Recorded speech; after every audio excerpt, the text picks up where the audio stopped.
Hi guys, I wanted to make a video today showing you the differences between the new Craftsman snowblowers that are made and the old ones. The one on the right is about 3 years old, and I think I paid almost $1,000 for it.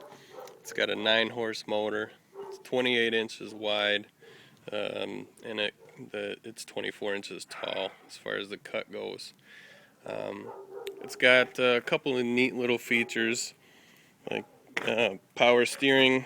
It's got some triggers underneath each handle, and as you pull the trigger it releases the power for that wheel so it'll turn in that direction. Another one is this chute that just operates on a joystick. It's kind of a neat feature too. It's got 6 forward gears and 2 reverse, or not gears but speeds. Starts up, runs good, but one thing I don't like about it is that it's very flimsy. So if you look here, I'm going to take 2 fingers and just lightly pull. I don't know if you can see that, but the whole front end of it is deflecting and bending and twisting.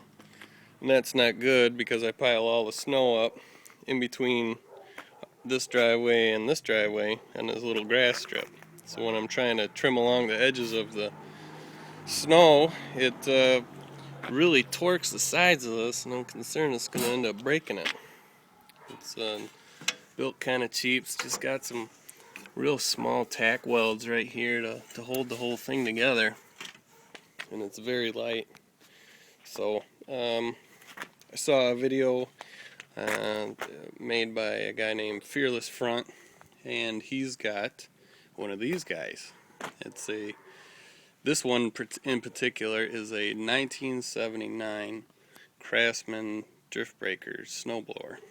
It's got a 32-inch cut and a 24-inch high cut as well, but it's got another auger that's on top for breaking apart some real tough snow drifts. If you get a lot of, like around where I live, you get a lot of wet snow, and then it'll get really cold and puts a nasty crust on top of it. So when you're trying to go through it with one of these, you have to just push and push and push, and you're jamming it, and it's just real difficult.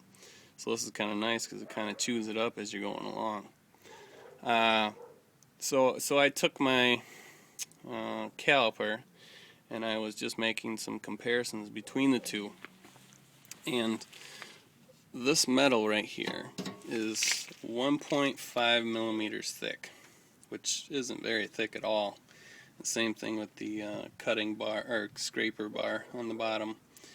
And then I measured or compared it to this one, and you can see that is some serious meat when you compare the two.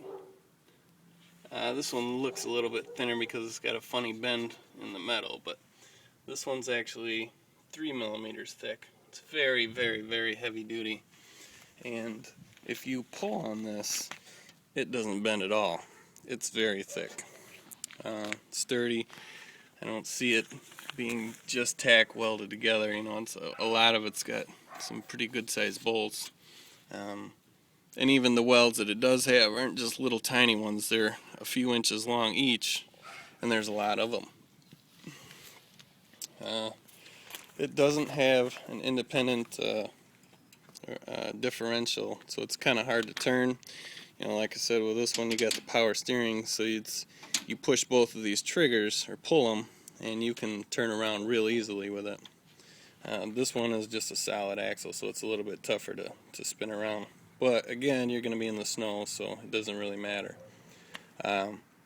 Another difference is the handlebars. If you look, I've got the wheels are about lined up together, but you'll notice that one, the older Craftsman, is about almost a foot longer with the handlebars, because you need this cheap little generic stuff. I can tip it back with one hand, no problem.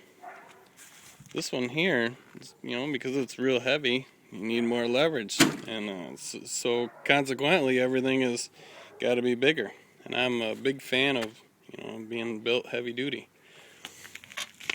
There is not much of a gearbox in there. I think there's a friction disc and there's a few pulleys and some belts, and that's about all that makes it go. I think it slides the friction disc further out on this rubber, or this rubber wheel slides further out on the friction disc to adjust the speeds.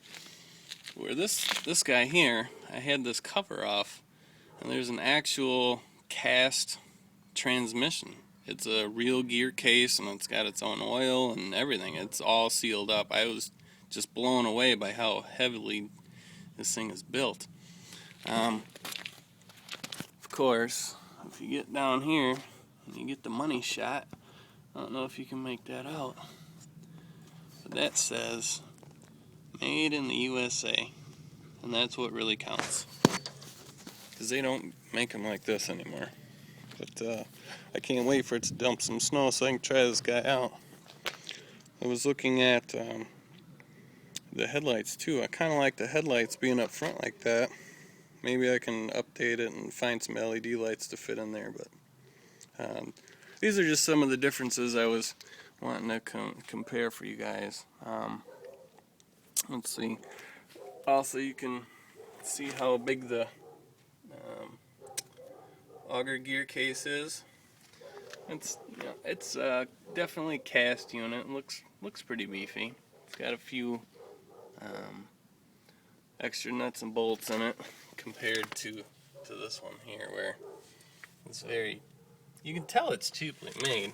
There's little plastic spacers here and there, so it's just, I hate this thing.